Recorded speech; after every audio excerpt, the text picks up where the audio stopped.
Hard on the heels of the Beatitudes, those beautiful, challenging blessings and promises, Jesus commands or breaks out two very powerful metaphors. We are to be salt, and we are to be light. Their power comes from the real-world connection Jesus' examples had for folks. In Jesus' time, everyone from an early age came to understand how important salt and light were, how they were critical to survival. Salt, of course, prevents decay and enlivens the senses. And I know in our era, we know too much sodium is bad for blood pressure and for our hearts. But in Jesus' time, the greater concern was ensuring that a meal didn't kill a person. Salt was valuable and pervasive and necessary for human survival. Light reveals danger. It makes safe the rough pathway and provides comfort and security. Light brings joy and helps people connect.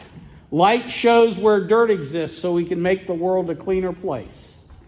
In a pre-electric world, light was valuable in ways we can scarcely comprehend because to us it's always available. So what does it mean to be salt and light in the world? The church grappled with these issues very early after Pentecost. We come to the table today, and it bears on this discussion. For the early church, the table wasn't just a special meal they had once a month or once a quarter. They gathered together often to eat regular meals, and the observance of the Lord's Supper at these meals was commonplace. They were reminded that Christ had entered the world and given himself completely. In his sacrifice, all divisions were overcome, and through Christ, all were welcome into his kingdom. But then the church realized the divisions hadn't been overcome. Those who were the poorest, Christian widows of Greek descent, had nothing they could bring to share at the meal. They were overlooked because the other families were failing to share with them, taking care of just the poor that they knew. So the first deacons in the church were appointed, all Greeks, to ensure that all the poor of the church were fed, that all the food was shared appropriately. And this is why in many churches, deacons still provide the elements for the Lord's table. It's a clear reminder for them of the work that deacons are called to do, to overcome social and economic barriers to care for others. The early Christian church, living under the Roman Empire, had very few rights, and in some cases, absolutely no rights. From time to time, these early followers of Christ endured brutal persecution. They often found themselves very marginalized in society. And yet, listen to all they did as bringers of justice to the world. These are the words of Charles E. Moore, who drew on Rodney Stark's work on the early church.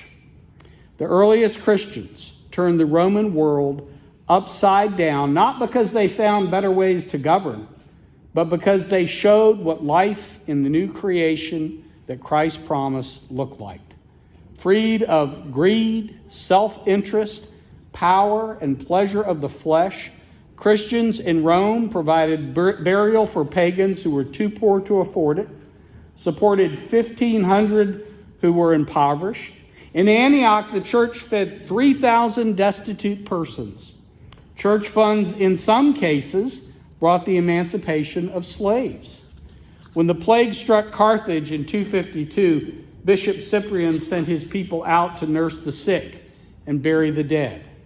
A century later, the Emperor Julian complained that the Christians looked after not only their beggars, but ours as well. Their care was so extensive that Julian tried to copy the church's welfare system. In cities filled with homeless people, newcomers, and strangers, and torn by violent ethnic strife, the growing Christian community offered solidarity, help, and hope. The early church couldn't lobby their elected representatives on behalf of the poor. They used all their resources to care for the poor. The first Christians didn't just proclaim good news to the unbelievers. They loved the unbelievers in life and in death. The Jesus followers living under Rome didn't just offer solace to the ill. They risked their own lives to care for the sick. The ancient disciples of Christ didn't just proclaim the coming reign of Christ. They lived it out. And then the pagans actually tried to emulate them. This kind of transforming work is part of our history as followers of the one who brings justice. When we consider Calvin and the calling he believed the church had, think of the things that happened in Geneva. They had some of the first orphanages. There were schools for boys and for girls. They improved practical things like the sewage system. The leaders of the city were motivated to try to make the blessings of the kingdom as real as possible for everyone. We can and should be salt and light. We can illumine a dark path for someone who's struggling. We can enliven another person's life that needs hope. We can look in on a neighbor who's alone, listen to a friend who's moving through grief, give wise counsel to a teen, volunteer at a food bank. We can help upgrade hospitals as you all have done, or build churches in another country. We can provide outstanding choirs, both for children and for adults. We can offer quality Sunday school classes for all ages. We can invite a friend to join us in church, in the joy of church, where we can be examples of salt and light. To be salt and light is to be sacrificial, it's to be outlandish, it's to be risky, and sometimes it can even be dangerous. To be salt is to live in the worst suffering imaginable and offer the love of God to others. A light we're to shine in the darkest corner of our world. If the first law would pass away until the fullness of the kingdom, then certainly the challenge in the Beatitudes aren't going to pass away either. The law isn't going anywhere. We aren't living like the early church. If we're not doing that, we need to emulate them. Many of us have significant resources. We see threats that might take those away. But when threats become our focus, we lose sight of something important.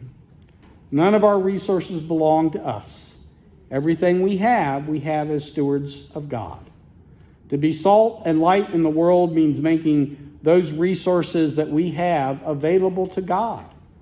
And the early Christians were such amazing witnesses because they didn't hold back on what they had. You know, when I was growing up, I remember, and you probably remember this expression too, give till it hurts. How many people heard that at one time or another in their life? Well, maybe we ought to think about that in a different way. Give till you ease someone else's pain. To follow that just one is to open ourselves up to the hurt of others, to jump in where we can, to share help where it's appropriate. And you know, we have to worry about this phrase, toxic charity. We shouldn't be putting our resources into situations that are unhealthy or are going to increase the danger to someone. But true toxic charity is not less sacrificial. It's more sacrificial because it means becoming a part of the life of the one who is hurting. Our church is an exciting place right now. One of the tasks of the church in transition is to reconsider how they can once again minister to their community and minister beyond their community. Well, that's where you all are, considering how you can minister. You heard Carly talk about it a little bit, about that's the purpose of the survey, is to think about how we're going to do ministry as we move into the future. This congregation is incredibly blessed with resources and talents.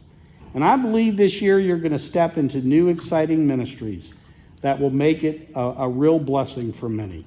It can be a challenging ride at times for a church, but it's a wonderful challenge to have. When we come to this table, we meet Jesus, the just one who stands on the side of the poor, the grieving, and the marginalized. At this table, we are fed by the just one. When we leave this table, we're sent into the world to bring his justice into the world. Following the just one means being salt and light and giving ourselves to change the world. Amen.